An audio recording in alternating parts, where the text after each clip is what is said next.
आणि मी आज सगळंच तुम्हाला सविस्तर सांगणार आहे. पण देवेंद्र फडणवीसला एवढीच कुंकुम आहे ना, बैठक संपल्यावर मी सागर बंगल्यावर येतो, मला मारून दाखवतो.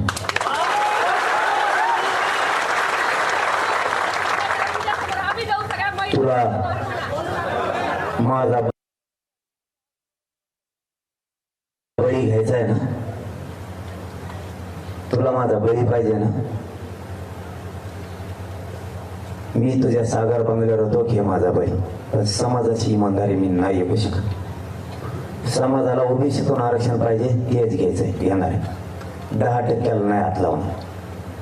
माझ्या तोंडून ओतून घेण्यासाठी तोच ह्यो उभा केलेला, मी त्याला दोष देत नाही. आता ह्यो जो उभा केलाय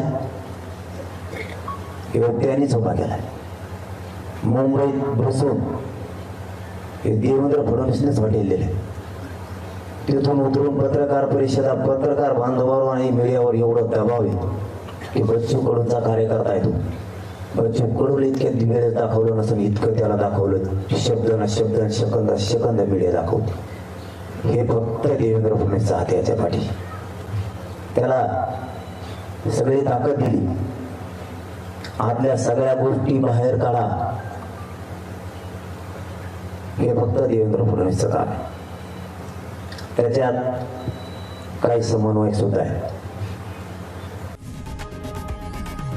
लोकशाही मराठी ऐका, पहा, जागरूक रहा.